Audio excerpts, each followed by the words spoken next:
Okay, and welcome back, students who are taking Math for Business and Finance and Math Applications. We're working on the theory videos for Chapter 22, Business Statistics, and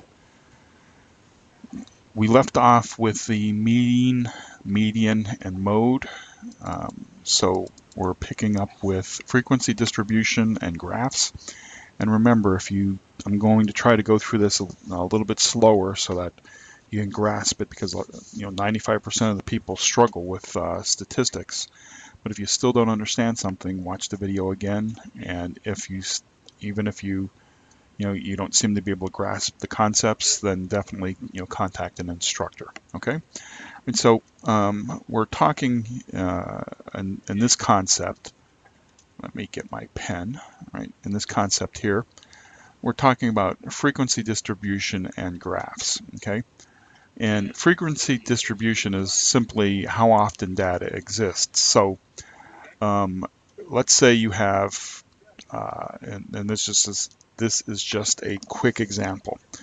Let's say you have the numbers 1 through 10, 0 through 9. Okay. All right. So we'd have 0, 1, 2, 3, 4, 5, so on and so forth. Okay. Now let's say you were doing some kind of test, and you had these numbers in a hat. Okay. And you were going to pick out of the hat these numbers. You're going to take them out of the hat 100 times. So now remember, you only have numbers 0 through 9. So let's say the first time that you stick your hand in the hat, you come out with a number 2. Well, the number 2 happened once. And notice that I'm making a tally mark here, okay? I'm just making a little quick mark saying that I took out number 2. So I put the number 2 back in the hat, I shuffle them up again, and the second time I pull the number out of the hat. Maybe I pull out a 4, okay? And I stick it back in, and I shake it up, and then I pull out a 0. Okay, put it back in, shake it up, and I pull out a number 2. Okay, put it back in, pull it back out, and I get a number 5. Okay, so notice what I'm doing. Every time I pull that particular number out, I'm keeping a tally of it. And of course, if I ended up with, like, let's say number 2, I ended up with 5 times, it might look like this. Okay, so that's what we're doing is we're looking to see how often that particular item of data exists. So if after 100 times I had something that sort of looked like this, well, then I would say my number 0 only had, its distribution was once. The number 1, my distribution would be 0. My number 2 distribution would be 5 because I pulled it out 5 times. The number 3, my distribution would be 0. Number 4 would be once. Number 5 would be once, and so on and so forth. Okay? I mean, that's just to give you a rough idea of what frequency distribution is. It's how often that particular item of data exists within that population or that sample. Okay? Right now, the textbook does talk about graphs. Excuse me. And I took these graphs from Microsoft Excel because they have Microsoft Excel allows you to insert the graphs in the spreadsheet itself. Okay, and there's for the purposes of this textbook, they talk about bar graphs, line graphs, and they call them circle graphs. I happen to like calling them pie charts. Okay, and these are 3 examples. So here's a bar graph. This is an example of a bar graph, right? Why? Because you have bars. Okay, and like I said, I took this from Microsoft Excel. So in Excel, in a particular spreadsheet, you would have a listing of all of the points of data, and using the Excel spreadsheet, you would be able to create this particular bar chart, and that's what it looks like. Okay, and so that's a bar chart. you can also have a line graph. Okay, you could take that same information and it can be plotted differently. Okay, it can be plotted with a line depending upon the category, the series, and the whatever it is that you're measuring. It would look like lines on a graph. And of course, a circle graph, or what I call a pie chart, looks like, so this here is the line graph, and this here is the circle, or I like to call it a pie chart.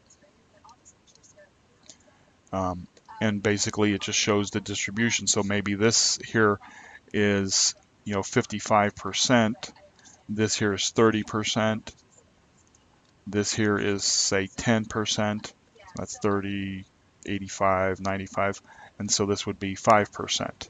Okay, so those percentages would come from one of the worksheets, and you would be able to, in using Excel, you're able to insert the chart based upon that data into another worksheet or into the same worksheet. But if you're not using Excel, you can do this by hand. Okay, and it's just a lot of coloring and playing around as far as I'm concerned. Yeah, I'd go and like if I'm going to create a bar chart, all right, I'd have to create an axis like this, and then I'd plot whatever my data is. Let's say this is $1,000, and this is 2,000, and this is 3,000, 4,000. Okay, and let's say this is Monday, Tuesday, Wednesday, Thursday, and Friday. Well, my bar, I might, if I had $2,000 on Monday and I had $3,000 on Tuesday, I'd color that all in, and say I had 1,000 on Wednesday, and then I had 4,000 on Thursday, and 3,500 on Friday. So I've just created a bar chart. From a line chart perspective, well, I'd have a point here, and I would draw a line to here.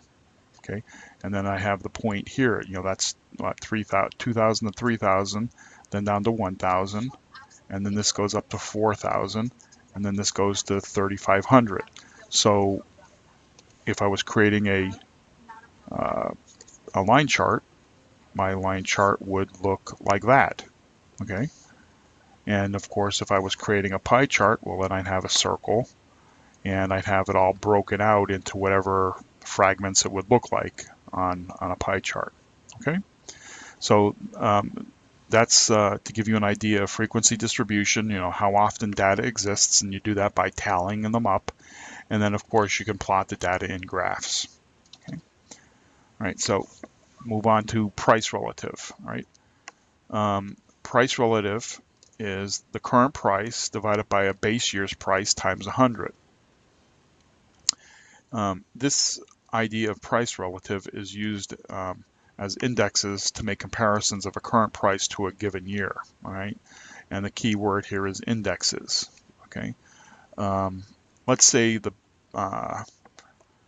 base year's price, let's say year 2000. The base year's price is say $10,000. Okay, and we're looking at the year 2005, and let's say that price happens to be 15,000. Okay, I'm just making this stuff up here. Right, to get the price relative, we're going to take our current year price of 15,000, and we're going to divide it by 10,000 and multiply it by 100. So 15,000 divided by 10,000 is 1.5, right? So I have 1.5 and multiply that by 100, right? So I'm moving the decimal over 2 places, so I end up with 150 as my price relative. Okay? That's how you get the price relative. And it's mostly used for indexes. All right. Now remember, this here is, these are just concepts. And I went and talked about the concept of frequency distribution. And then I talked about the concept of graphing those frequency distributions. In this slide, I'm talking about price relatives. These are individual concepts that you have to know. And like I said, from the very first video or the second video, you have to understand these concepts because they're used in tandem and conjunction, or it's cumulative knowledge that you need because you will end up using it later on in different applications or in other concepts. All right, so with that said, if you don't understand what's on these slides, go ahead and, in this video, go ahead and watch it again. And if you still have a question, feel free to telephone and speak with an instructor. But realize that these are just concepts and we're really not applying them to anything just yet. Okay? So I'll see you in the next video.